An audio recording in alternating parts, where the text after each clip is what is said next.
کہتے میں سوچ ہی رہا تھا کہ اچانک کہ کشتی آ رہی تھی دریا میں، وہ ہچکولے کھائے، کشتی میں 4-5 لوگ تھے، وہ دریا میں ڈوبنے لگے۔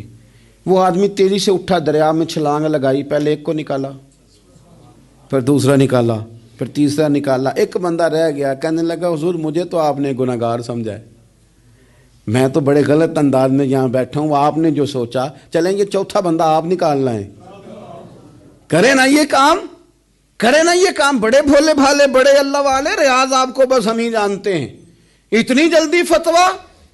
حضرت حسن بصری فرماتے ہیں میں پشیمان ہوا، میں نے کہا مجھے تیرنا نہیں آتا، تو دیر نہ کر، چوتھا ڈوب نہ جائے۔ پھر اس نے چھلانگ لگائی، چوتھا بھی نکال لایا، اور کہنے لگا حضرت آپ نے جلدی کی سوچنے میں، یہ بی بی میری ماں ہے اور یہ سرکے کی بوتل ہے۔ ہم ماں بیٹے کا یہ مشغلہ ہے کہ یہ وہ جگہ ہے جہاں آ کے لوگ مسافر اترتے ہیں، اور یہاں سے کسی کا گھر 100 میل ہے، کسی کا 200 میل ہے، ہم صبح سرکہ کھجوریں روٹیاں لے کے یہاں آتے ہیں، مسافروں کی نوکری کرتے ہیں، کوئی پریشان ہو تو مدد کرتے ہیں۔ حضرت خواجہ حسن بصری فرماتے ہیں میں نے معافی مانگی، ان سے بھی مانگی، رب سے بھی مانگی، انہوں نے مانگ لی نا بزرگ تھے، پر ہم کو نہیں تیار مانگنے کو، ہم ہر وقت بدگمانیاں، وہ فلانا فلانے جرم کرتا تھا، میں اسے اب کیسے نیک مان لوں؟ بھئی اب وہ نمازی ہے، خدا کے گھر آتا جاتا ہے، اب اللہ کی بارگاہ میں حاضر ہوتا ہے، جب رب نے معاف کر دیا تو بھی سوچ بدل جا۔ سنیں حضور کیا فرماتے ہیں، نبی پاک صاحب الاخلاق صلی اللہ تعالی علیہ وسلم فرماتے ہیں، مسند امام احمد بن حنبل دیکھیے، فرمایا رب اس وقت بڑا ہی مسکرائے گا جب قاتل بھی جنت میں جائے گا، مقتول بھی جنت میں جائے گا۔ یا رسول اللہ مقتول تو گیا، یہ قاتل کیسے چلا گیا؟ حضور فرماتے ہیں جائے گا، اور جائے گا اور رب مسکرائے گا، جو اس کی شان کے لائق ہے۔ یا رسول اللہ کس طرح؟ تو نبی پاک صلی اللہ علیہ وسلم فرمانے لگے اس نے ایک مومن کو قتل کیا تھا، وہ شہید ہو کے جنت میں چلا گیا، اب اللہ نے بعد میں اسے توبہ کی توفیق دے دی، پہلے اس نے کلمہ پڑھا، پھر یہ میدان میں اترا، کافروں سے لڑا، یہ شہید ہوا، رب نے اسے بھی جنت دے دی۔ قاتل بھی جنت میں، مقتول بھی جنت میں، اور بات اتنی انوکھی ہے کہ رب دیکھ کے مسکرا رہا ہے، جو اس کی شان کے لائق ہے۔ ہم جلدی میں ہیں، ہم انتظار نہیں کر رہے کہ شاید توبہ کر جائے، ہم انتظار نہیں کر رہے، لیکن میرے عزیز اتنی جلدی نہ کریں، سوچوں کا صاف ہونا، ذہنوں کا پاک ہونا، اور لوگوں کے بارے میں گمان کا اچھا ہونا، میں کہتا ہوں کہ ہم اپنی غلطیوں سمیت اپنے آپ سے بڑا پیار کرتے ہیں، اور دوسرے کی ایک غلطی نظر آ جائے تو ہمیں گھین آنے لگ جاتی ہے۔ آپ جلدی نہ کریں، مالک نے موقع دیا ہے بندوں کو، نہ وہ کسی کا رزق چھین رہا ہے، نہ سانسیں چھین رہا ہے، وہ اپنی زمین پہ چلنے بھی دے رہا ہے، رہنے بھی دے رہا ہے، تو جب اس نے موقع دیا ہے آپ بھی تھوڑا موقع دیں، اللہ بڑا کریم ہے، دروازے کھولے گا، اس کے بندے اس کی بارگاہ تک پہنچیں گے۔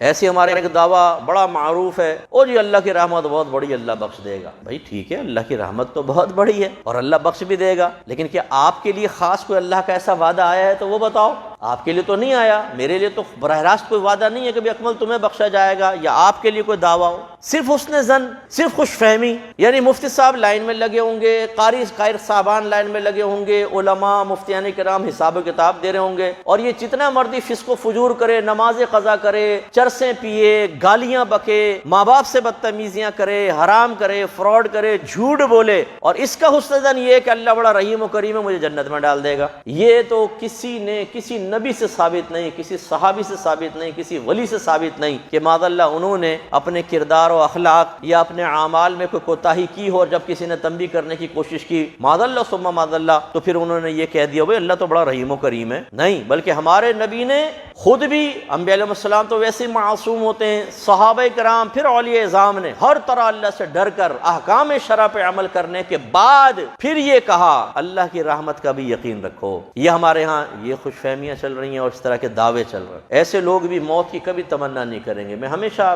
ابھی اس آیت سے آپ ایک نتیجہ نکال لیجئے. اب آپ کو مجھے بھی اپنے گھر پر جا کر ذرا ایک احتسابی سوال اپنے آپ سے کر لینا چاہیے. مرنا چاہتے ہیں؟ ہم گھبرا جائیں گے ذرا سا اگر آپ تھوڑے بھی خوف خدا رکھتے ہیں, سمجھدار ہیں کہ آج اگر ہمیں موت آ جائے تو ہم اپنے اعمال کا حساب کیسے دیں گے. رات دن جو ہم گناہ کر رہے ہیں اور توبہ کا خیال تک نہیں آتا, ٹال مٹول, کل کر لیں گے, پرسوں کر لیں گے, ترسوں کر لیں گے, رمضان آنے والا ہے کچھ مہینوں کے بعد, اس کے اندر توبہ کر لیں گے, پھر ہم نمازی بن جائیں گے. یہ سب چیزوں میں ٹالا مٹولی چل رہی ہے. اور طویل زندہ رہنے کا شیطان نے پختہ یقین قلب میں ڈال دیا ہے کہ ضرور تمہارے سفید بال نکلیں گے, ضرور تمہارے ہاتھوں میں لرزہ آئے گا, ضرور تم لٹھی لے کر اس طرح اپنے پوتوں کے کندھوں پہ ہاتھ رکھ کر مسجد تک پہنچو گے, پھر تمہارا انتقال ہوگا, اس سے پہلے تو تم مر ہی نہیں سکتے. جب یہ یقین قلب میں راسخ ہو جائے تو آدمی کہتا ہے ابھی بڑا وقت ہے یار, ابھی کون سا اتنا آدمی اپنا ٹائٹ احتساب کر لے. لیکن کاش ٹی وی دیکھ لیں, کاش آپ اخبار کی خبریں پڑھ لیں, کاش آپ اور سوشل میڈیا پہ جا کر دیکھیں کتنے لوگ مر رہے ہیں, کتنے جوان لوگ, کتنے جوان بچے مر رہے ہیں. ابھی جیسے ایک سوٹر پہ ایک بچے کو گولی لگ گئی پولیس والوں کی طرف سے, بالکل کتنا ینگ بچہ, اتنا خوبصورت سا بچہ پٹھانوں کا, ایک دم وہ مر گیا. دونوں دوست گھر سے نکلے. اب اصل کہانی پیچھے کیا ہے ہمیں نہیں پتا, وہ تو جو میڈیا پر آ رہی ہے. لیکن ایک بات ہے, بات تو میں یہ کہہ رہا ہوں, جوان بچہ, ینگ, خوبصورت, اتنے دل میں ارمان, اتنے جذبے, اتنی سوچ, اتنے منصوبے فیوچر کے بارے میں, یہ کروں گا. 2 منٹ میں ملک الموت علیہ السلام نے کہا تم کہاں لمبا سوچ رہے, آؤ اللہ کی بارگاہ میں پہنچ جاؤ. تو اس لیے کبھی بھی موت آ سکتی ہے. اب یہ بڑے بڑے دعوے غیر مناسب ہیں. ایک آدمی نے عالمہ عورت سے شادی کر لی. شادی کے بعد اس لڑکی نے کہا کہ میں عالمہ ہوں اور ہم شریعت کے مطابق زندگی بسر کریں گے. وہ آدمی اس بات سے بہت خوش ہوا کہ چلو اچھا ہوا کہ بیگم کی برکت سے زندگی تو شریعت کے مطابق گزرے گی. لیکن کچھ دنوں بعد بیوی نے اسے کہا کہ دیکھو ہم نے گھر میں شریعت کے مطابق زندگی گزارنے کا عہد کیا تھا, اور شریعت میں بیوی پر ساس اور سسر کی خدمت واجب نہیں, اور شریعت کے مطابق خاوند نے بیوی کے لیے علیحدہ گھر کا بندوبست بھی کرنا ہوتا ہے, لہٰذا میرے لیے علیحدہ گھر لے لو. وہ آدمی بڑا پریشان ہوا کہ علیحدہ گھر لینا تو مسئلہ نہیں, لیکن میرے بوڑھے والدین کا کیا بنے گا. اس پریشانی میں وہ ایک مفتی صاحب کے پاس گیا اور اپنا مسئلہ ان کے سامنے پیش کیا. مفتی نے کہا کہ بھائی بات تو وہ ٹھیک کرتی ہے. آدمی نے مفتی صاحب سے کہا کہ مفتی صاحب میں آپ کے پاس مسئلے کے حل کے لیے آیا ہوں, فتویٰ لینے نہیں. مفتی صاحب نے کہا کہ ایک طریقہ ہے, وہ اس طرح کہ جا کر اپنی بیوی کو بتاؤ کہ شریعت کی روح سے میں دوسری شادی کر سکتا ہوں, لہٰذا میں دوسری شادی کر رہا ہوں اور وہ میرے والدین کے ساتھ رہے گی, ان کی خدمت بھی کرے گی, اور آپ کے لیے علیحدہ گھر لیتا ہوں, آپ وہاں رہو گی.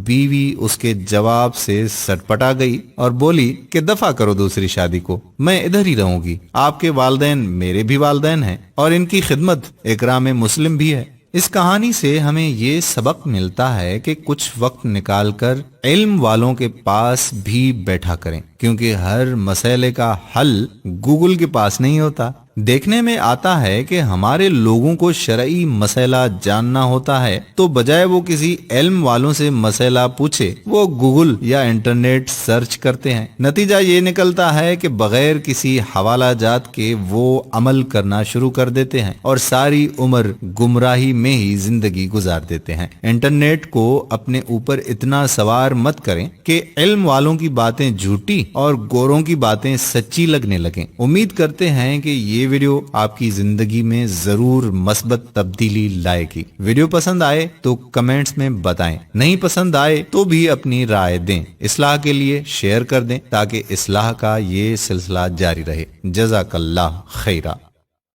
مولانا عثمان صاحب, پہلے کیا ہوتا معلوم, کوئی بھی مسلمان جب کسی دوسرے علاقے میں جاتا نا, پہلا سوال یہ پوچھتا تھا, پہلا سوال کہ ہاں مسجد کہاں ہے, اور دوسرا سوال اس کا ہوتا تھا مسجد میں ماشاءاللہ نمازیں ہوتی ہے نا, اذان ہوتی ہے نا, مسجد میں کام ہوتا ہے نا.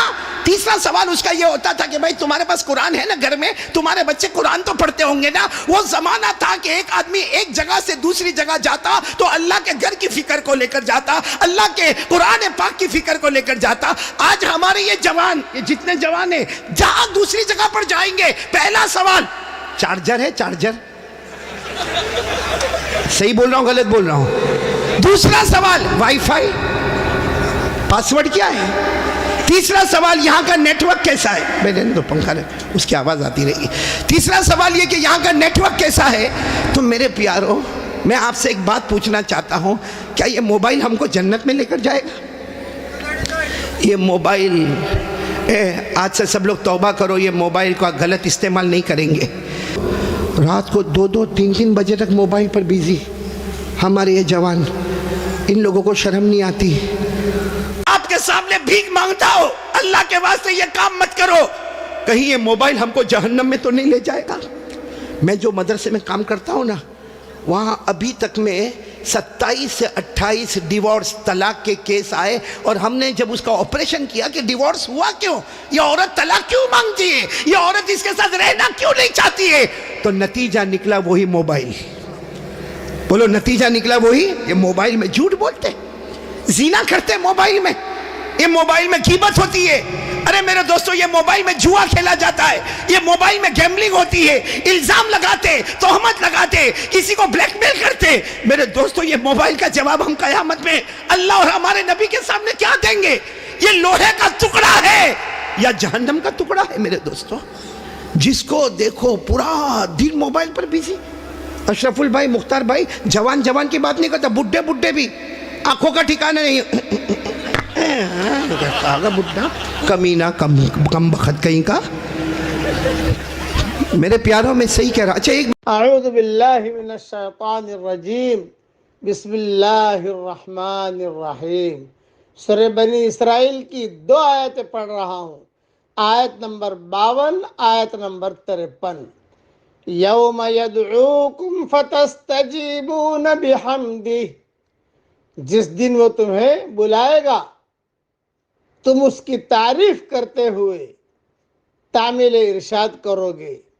وَتَظُنُّونَ إِن لَّبِثْتُمْ إِلَّا قَلِيلًا، اور گمان کرو گے کہ تمہارا رہنا بہت ہی تھوڑا ہے۔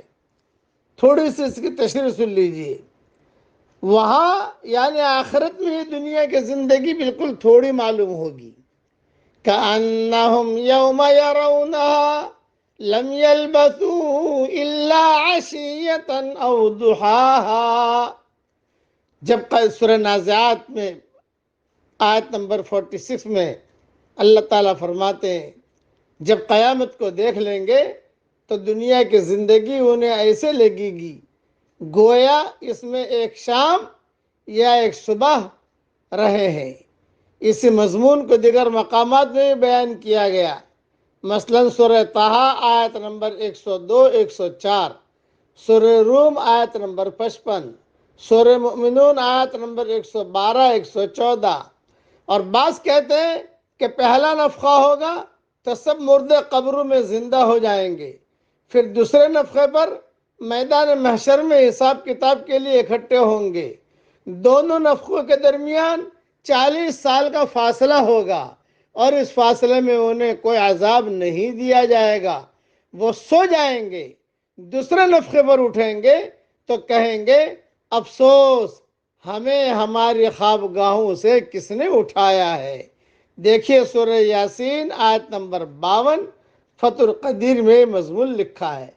آگے اللہ تعالیٰ فرماتے ہیں وَقُلْ لِعِبَادِي يَقُولُ الَّتِي هِيَ أَحْسَنُ، اور میرے بندو سے کہہ دیجئے کہ وہ بہت ہی اچھی بات منہ سے نکالیں۔ إِنَّ الشَّيْطَانَ يَنزَغُ بَيْنَهُمْ، کیونکہ شیطان آپس میں فساد ڈلواتا ہے۔ إِنَّ الشَّيْطَانَ كَانَ لِلْإِنسَانِ عَدُوًّا مُبِينًا، بے شک شیطان انسان کا کھلا دشمن ہے۔ یعنی آپس میں گفتگو کرتے وقت زبان کا احتیاط سے استعمال کریں، اچھے کلمات بولیں۔ اسی طرح بے ایمان اور مشرکین اہل کتاب سے اگر مخاطبت کی ضرورت پیش آ جائے تو ان سے بھی مشفقانہ اور نرم لہجے میں گفتگو کریں۔ زبان کی ذرا سی بے اعتدالی سے شیطان جو تمہارا کھلا اور ازلی دشمن ہے تمہارے درمیان آپس میں فساد ڈلوا سکتا ہے، یا بے ایمان اور مشرکین کے دلوں میں تمہارے لیے بغض و عناد پیدا کروا سکتا ہے۔ رسول اللہ صلی اللہ علیہ وسلم نے فرمایا تم میں سے کوئی شخص اپنے بھائی مسلمان کی طرف ہتھیار کے ساتھ اشارہ بھی نہ کرے، اس لیے کہ وہ نہیں جانتا کہ شیطان شاید اس کے ہاتھ سے وہ ہتھیار چلوا دے اور وہ اس مسلمان بھائی کو جا لگے جس سے اس کے موت واقع ہو جائے، پس وہ جہنم کے گھڑے میں جا گرے۔ صحیح بخاری میں یہ مضمون موجود ہے۔ اس لیے زبان کا احتیاط بہت ضروری ہے، اور دنیا کی زندگی بہت مختصر ہے۔ اسی مختصر زندگی میں اچھے اعمال کیجئے۔ اب اچھا عمل کر لیجئے، پڑھیے میرے ساتھ، اللہ اکبر کبیرا والحمد للہ کثیرا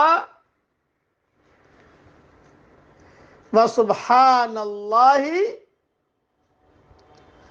بکرۃ واصیلا۔ یہ جملے اللہ کو بہت پسند ہے۔ یہ جملے پڑھتے ہی آسمان کے دروازے کھل جاتے ہیں۔ اے اللہ ہم سب کے ایمان کی حفاظت فرما، اور جو کام کرنے سے آپ خوش ہوتے ہو وہ کام کرنے کی ہمیں توفیق دے، اور جو کام کرنے سے آپ ناراض ہوتے ہو ہمیں بچنے کی توفیق عطا فرما، اور اپنے فضل و کرم سے ہماری دعاؤں کو قبول فرما۔ شادیاں ہماری شادیاں، پورے کا پورا ماحول، رکشے والے سے لے کے کروڑپتی تک پورا ماحول ایک جیسا بن گیا، بس شادی لٹاؤ لٹاؤ لٹاؤ۔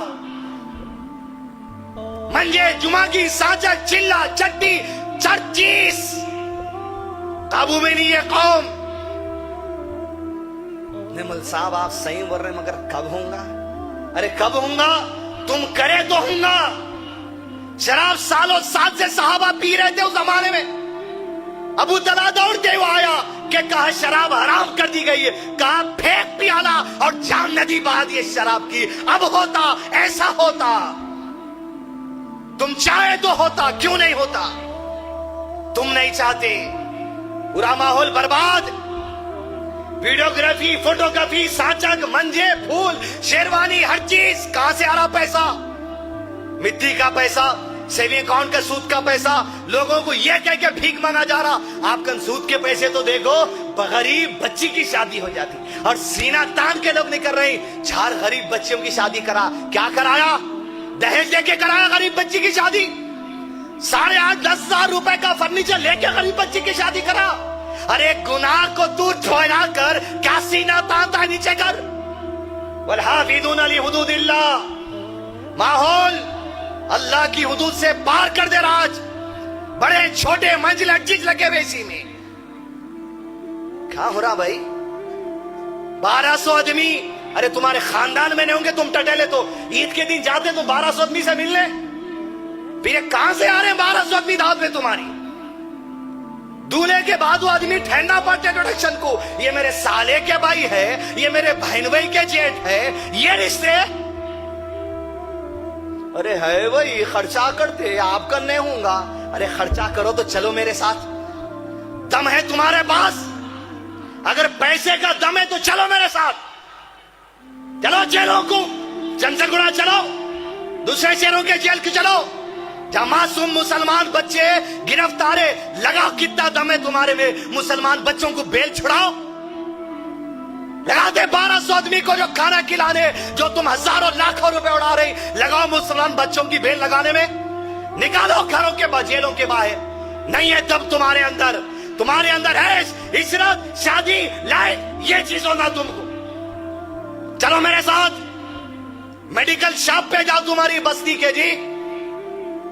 ارے ایسے لوگ، ڈاکٹر کا پرسکرپشن جس کے پاس ہے، 1 مہینے کی دوا جس کو لینا ہے، ارے دیکھو تمہاری بستی کے میڈیکل ہال پہ جا کے شادی میں اڑانے سے پہلے کہ جتنا چلر پیسہ نکال کے ڈال دیتے لوگ، جہاں 30 گولیاں لینا ہے، 2 گولی صبح کے، 3 گولی شام کے، 4 گولی روزانہ کے۔